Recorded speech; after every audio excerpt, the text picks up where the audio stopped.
Right. Yeah. If I show you a wand, would you like to give me one of those wands from the back there, please? One with a crystal on the end. A wand there, with a crystal. Thank you very much, thank you. No, that's not good. That's got a bead on it. That's a bobber. A bobber. And the wand is the one with crystal. Thank you. That's the one. And that one's got a little crystal on the end.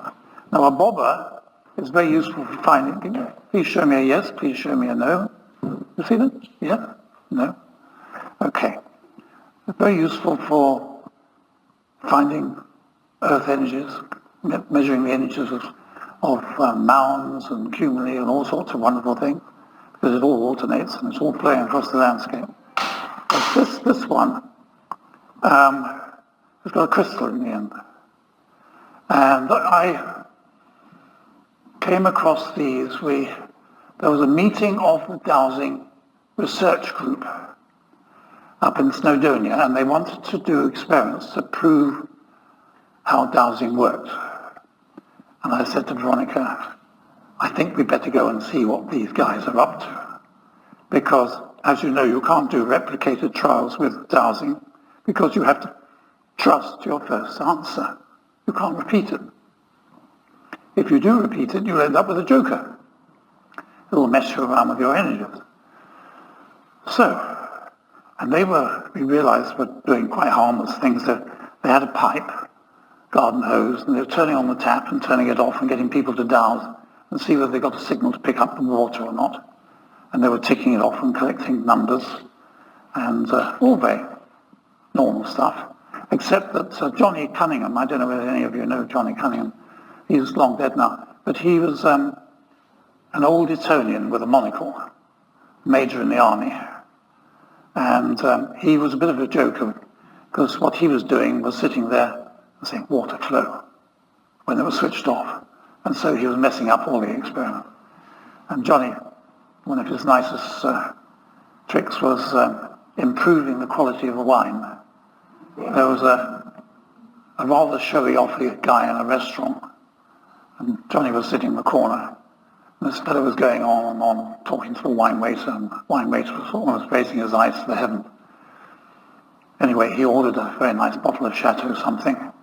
And in the other corner, there was a couple of kids who were seeing how much money they could, to see whether they could afford any bottle of wine.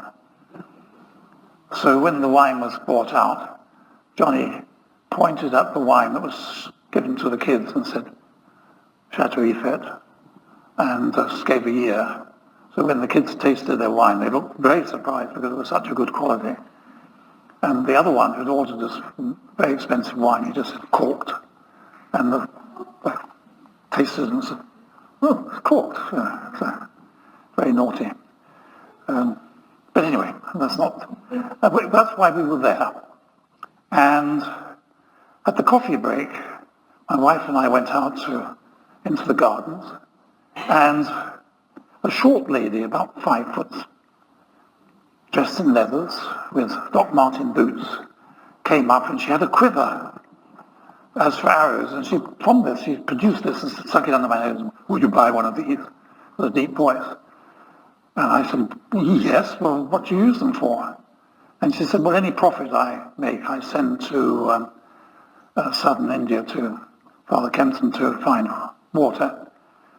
And I said, yes, but what do you use them for? She said, well, I'm a retired architect. And she said, but I still do sign off the odd building.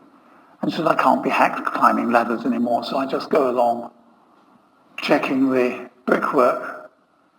And if it says it's not very good there, she'll say to the builder, I'll sign it off as soon as you've taken that corner down 14 bricks and reinstated it, and then I'll sign it off.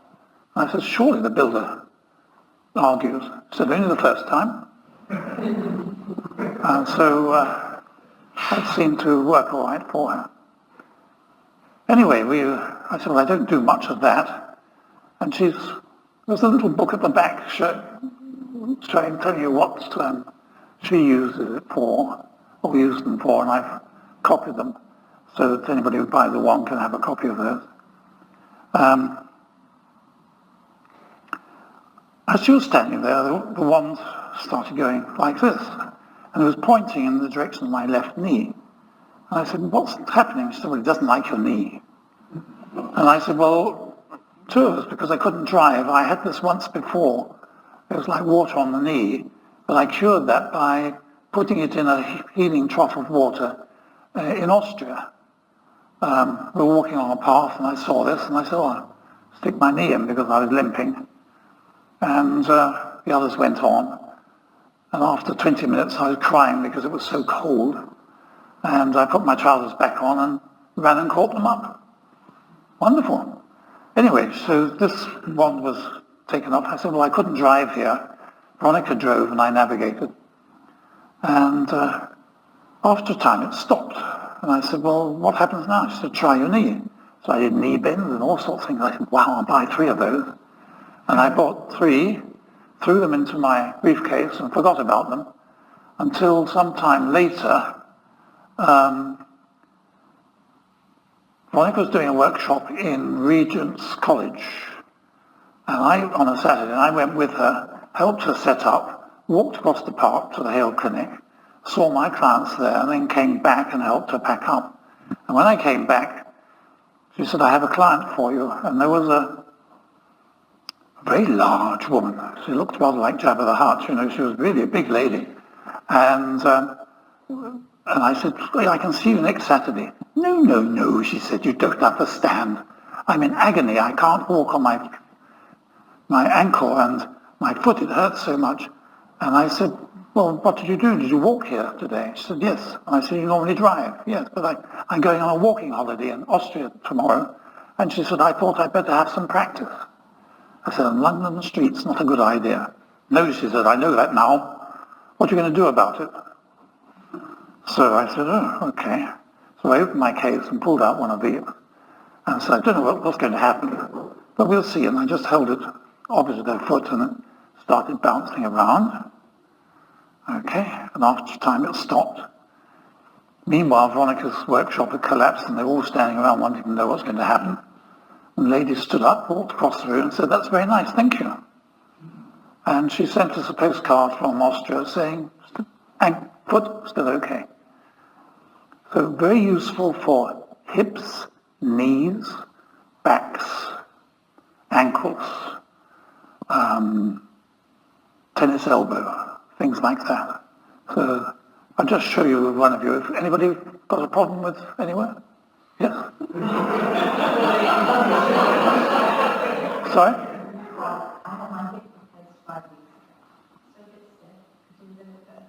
Well, you've had it replaced, but anyway, we can see whether we can help. There, your hips, you choose. You can have both if you like. Okay, so we ask first to be cleansed, and then you turn around this way, and you put, so people can see. You put this hand up here across your breast. There we are, so I don't hit it with the crystal, because otherwise if your hand was down, I would hit it with the crystal, and you'd have to be rushed off to A&E because it's rather sharp. Okay. All right, so should we try here? Can we? May we? Should we? Yes, okay. And all we do is see what happens. I don't know what happens. I get myself out of the way, and the wand just takes off. If anybody wants a wand, for a small blue note, you can have one. There at the back. Do it on yourself, though? I will tell you. Can I just finish this first?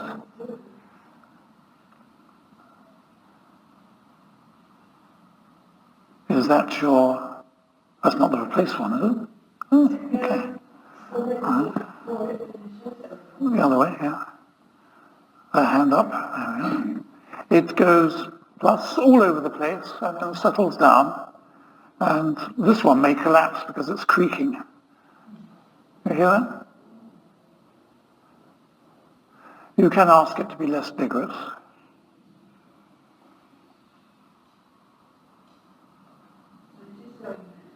It's going to positive.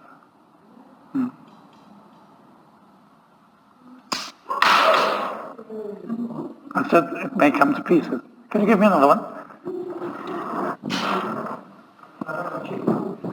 You can.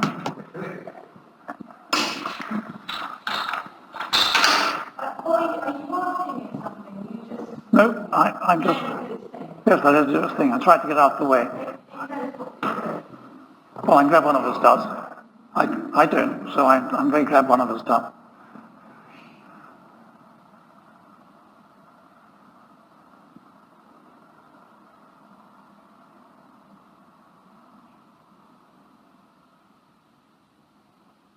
If you want to do this for yourself, it is difficult because you cannot reach your arm around to that side.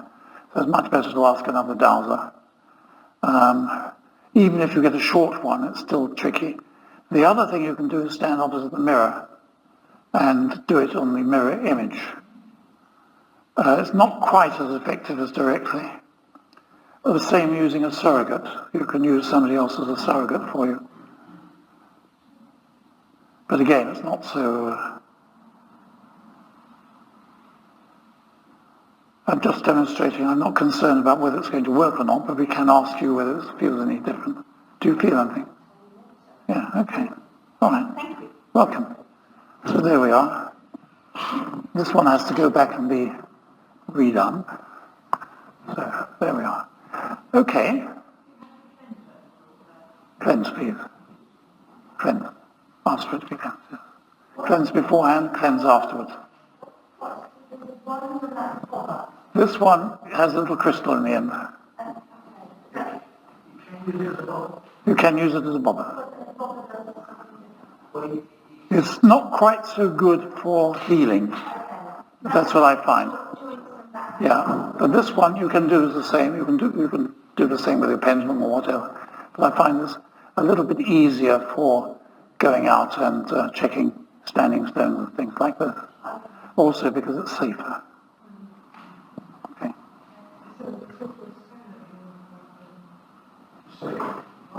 The other ones have a crystal in the end, and this one has a little bead. These were collected off necklaces in charity shops. You dowse for which ones you use. Okay. The same with the crystal, you dowse which one you're going to select. Right. How are we doing? Can I keep going? Okay, right. Does anybody want to ask anything? Whilst I just have a quick slug of my tea. Yeah, the only thing I can think of what you're saying is next time you're at a funeral, crematorium is typical.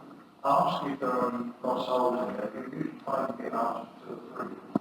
And you'll find that you can't send them to the light because they are actually there to help other lost souls. And it's rather nice actually. You've got no proof, you just ask the question, you get an answer.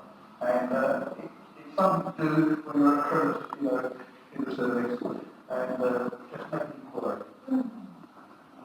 The other thing is at a funeral, if you look around and relax, often as not you can see the person, the deceased, and they're usually there to have a look and see who's turned up. Kate came in on the top of her casket, which was woven basket, and was sitting there with her thick boots on, laughing. A friend of mine recently, he was sitting up in the gallery, and the family were all sort of standing there. I said, "Don't look down, look up to the left," because he was up there, just looking at everybody, laughing his head off. So, and but another one, she wasn't there. I thought, well, where are you? Oh, can't be fussed with all this nonsense.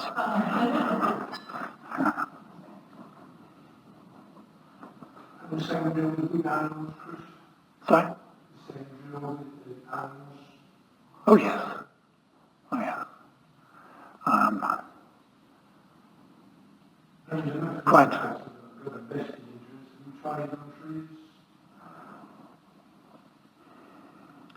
I talk to trees, or we talk to trees, I'm sure most of you do. I always say to my friends in London, whatever you do, touch a plane tree every day if you can, because it earths you. And it is very, very powerful. Oaks are a little bit grumpy, but they will tell you a lot about what has gone on, where they've been growing. So they'll tell you exactly what's been going on. Some trees, though, I can never have a conversation with a copper beech. No, just won't refuse to converse with me or my wife, but maybe others of you have different experiences. Rowan trees, however, are very useful. You know the rowan tree? Yeah. There was a lady who had a very busy life in London, and so she bought a bothy up in Scotland. You know what I mean by bothy? Very simple stone building. Only this one had no roof, no windows, no doors, just the stone. And she got it very cheaply, and she just wanted to have the single room, so when she got too tired in London, she could just go up there for a couple of weeks, quietly, on her own. But she found local carpenters and so on, and they all agreed to do what she needed doing, but nothing happened. And after a couple of years, she came and had a word with us and said, well, what do you get? And I said, well, it's been cursed.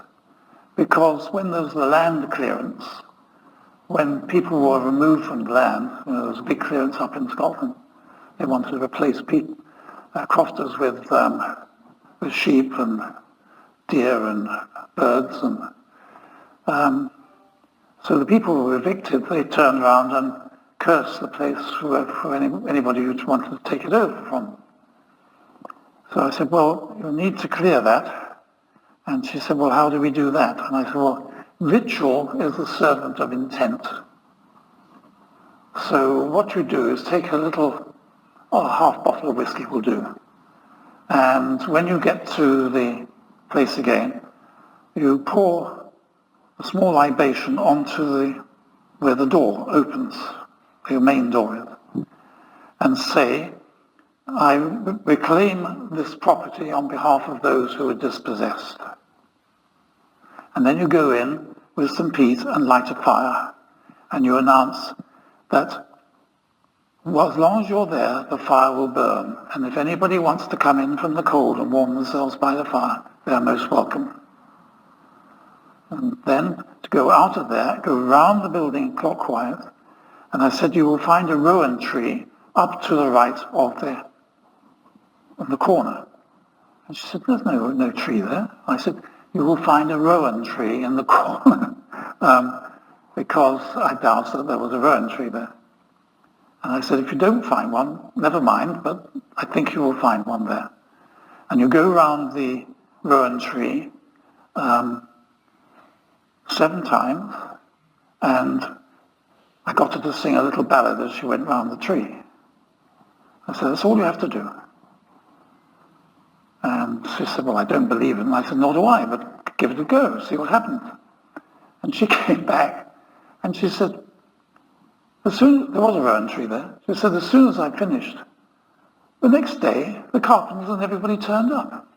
And she said it was all done before I came back down. So there's a wreck in the bay of Tobermory, and some treasure hunters said to me, could you pinpoint where the wreck is?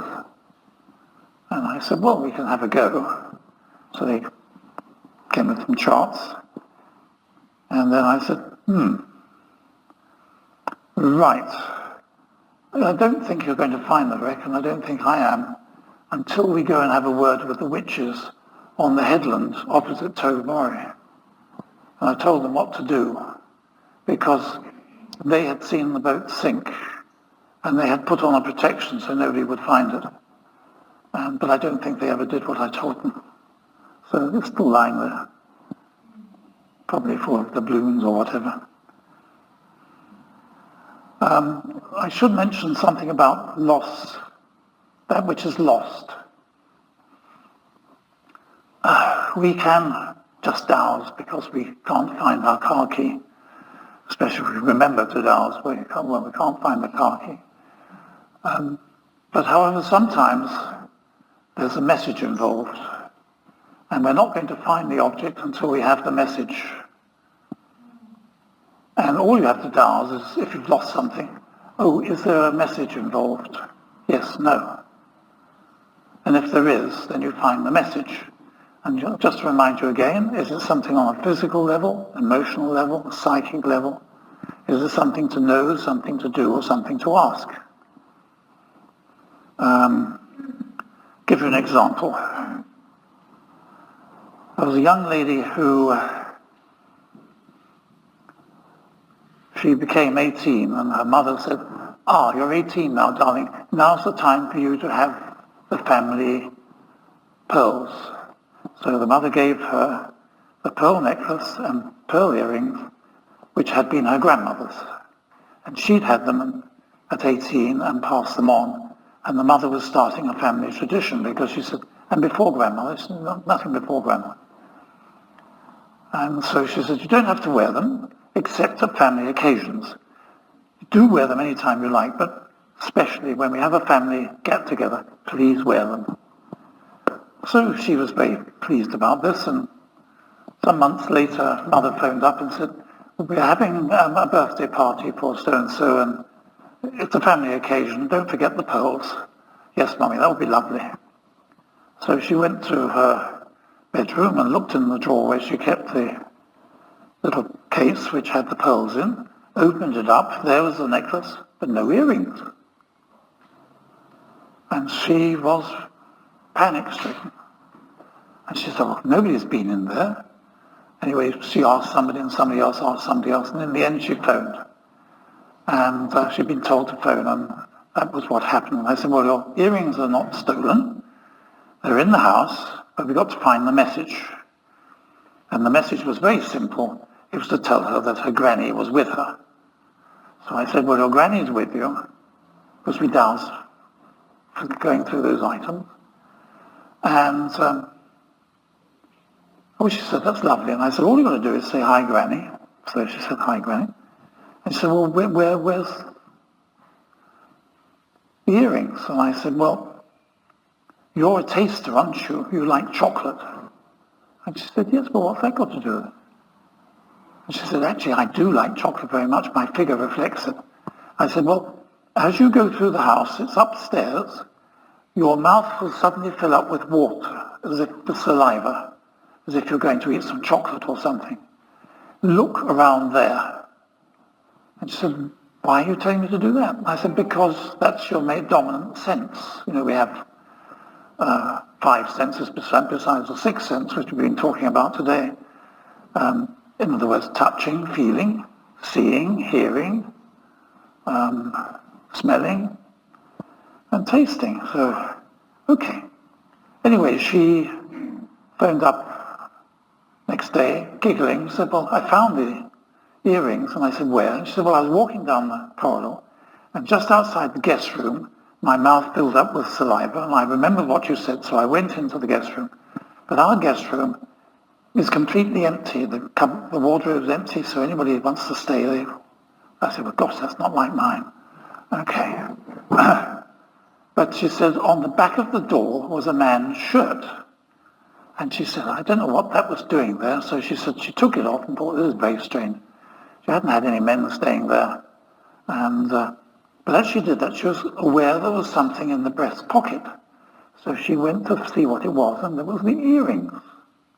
Now, how Granny got them out of the box into the shirt, I have no idea. But there they were. So, strange. Very strange. Just showing that Granny was definitely around, yes.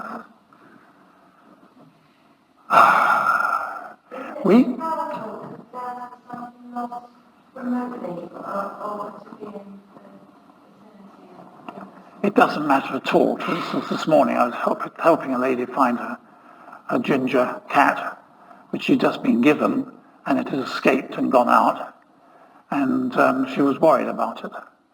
And I said, well, there's no need for me to come. Your cat is where it likes to be out hunting, so let it enjoy it, and it'll eventually come back. So, but if you're there, yes, but you can sometimes get confused with what is around. There was a nice...